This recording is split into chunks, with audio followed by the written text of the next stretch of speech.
I'm a entrepreneur at heart, and I love entrepreneurs. I think whether you have one truck or 200 trucks, I would love to work with you because I love entrepreneurship. I love the fact that you guys get out there and do what it takes, and you keep America going too. So without you guys, nothing moves. What kind of business you start in Bring on the '82? show.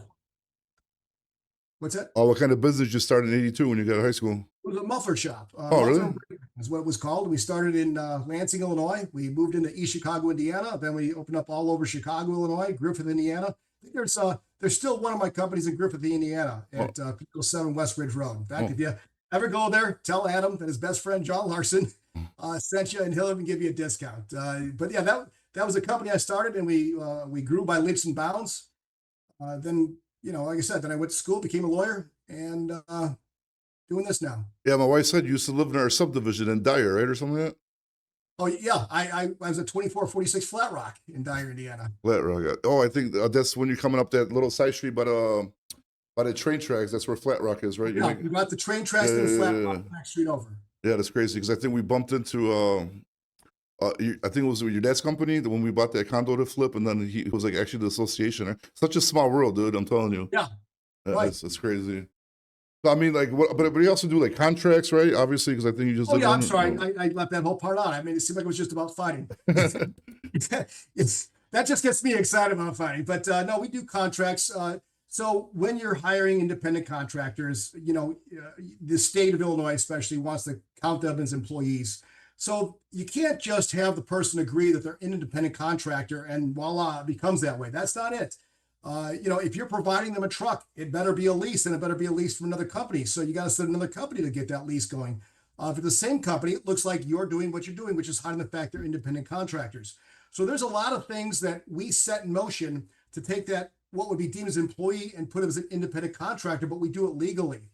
Again, just the fact that they signed off that they're an independent contractor will not make them an independent contractor in the eyes of the state of Illinois. Yeah, if something happens. So there are ways to put your contract together that says you're not under our control, you're not using our tools or our equipment. Uh, you don't have to check in every day at 9 a.m. and 9 p.m. Things in there we put in the contract to assure, or at least make our best case that they are not, in fact, employees, that they are contractors. What's the biggest part? Probably having the trucks in a separate company, like you said, and then lease that on right to them, and then Right. So if there's a second company, so let's say you got company X and you want somebody needs, because they're a contractor, they need a good working truck. Well, you could have company Y, and company Y is the one that is leasing them the trucks, but it's got to be an independent company, yeah, even a different address, different president running that company. It doesn't matter who the owners are, but a different president running that company that is saying, hey, yeah, I'll lease it to you. And then it's an actual separate lease, separate from your company, a company Y. So they're leasing from company Y, and you're owning company X, and that kind of keeps it as an independent contractor status rather than employee or employer status. Because when you start paying people as employees, that gets very expensive. yeah. I mean, it's probably better to set it up the right way the first time, and then everybody, probably a lot of people are going to be like, oh, but they shouldn't be leasable. Whatever. If some people want to do it, if they want to do it, let them do it. You know what I mean? Like I don't understand Right. what I mean, the some of these are true contractors. Just because the state of Illinois says they aren't doesn't mean they aren't. Some of them are true contractors. They can make their own hours. They can, accept the jobs they do want to do or don't want to do. Those to me are not employees, but under a lot of situations in Illinois, they would be considered employees by the state. And so, as I said, that's why I set up contracts that help them overcome that. Yeah, I mean, and I don't see why anybody else would want to not do 1099. Pretty much like any job possible. If you could get 1099, I don't know why you wouldn't choose that. Right. Absolutely. Yeah, 1099 should be an accepted practice throughout every industry and every state. Yeah, especially even like in transport dispatchers, everybody like a lot of people get all upset and they're like, oh, you're blah blah blah.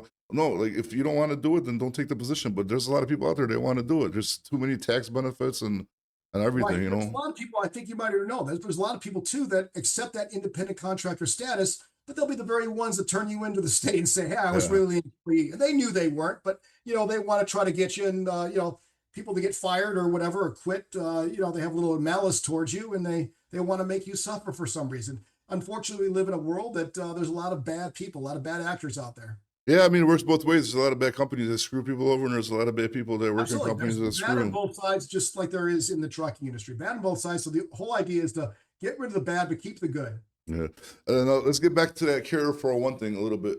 So for example, like say you actually go through and put a lawsuit, right, on somebody, like, and you say you win it, like, how much money would somebody actually like get back for damages if you do go with Well, a if it's lawsuit? not per se, so if it's per se, that's really depends on the judge or the jury. Because per se, you don't have. That's when you accuse somebody of criminal activity, for defamation per se. If it's just regular defamation, then basically, as they say, you got to have the receipts. So let's say you've got a trucking company, and because of something that somebody posted on Carrier 411 that was defamatory, they've cost you business. You're going to have to say, okay, well, I had, let's say, I'm just using round numbers. I had $10,000 a day before this post. All of a sudden, this post came. I'm doing $5,000 per day. So your damages are $5,000 per day. So basically, it's basically figuring out how much money you are losing, and that's what the lawsuit is going to be for when it's proven up. Huh. So just whatever. Okay, another question for you. 'Cause I got this thing in my head because a lot of people on TikTok are hitting me up about collections. You ever think about doing collections for trucking Yeah, companies? what kind of collections? Collections from brokers or? Yeah, from brokers not paid and stuff like that. Because I mean, I was even thinking about doing some of that stuff for myself on the side just to make a few extra money, but I don't think I could legally do it because you got to have some kind of license, right? It all depends what you're threatening. No, you don't need a special license to try to collect for money. But a lot of people will listen to lawyers before they listen to a regular company, Mm. simply because people get scared when they get a lawyer letter. They don't want that. They don't want to have to deal with that. They know that what I'm going to do is I'm going to take you down. I'm going to get a judgment against you. I'm then going to, go over, do a citation to discover assets, right? Mhm. So I'm going to find out every asset you have, and I'm going to go after you to collect that money.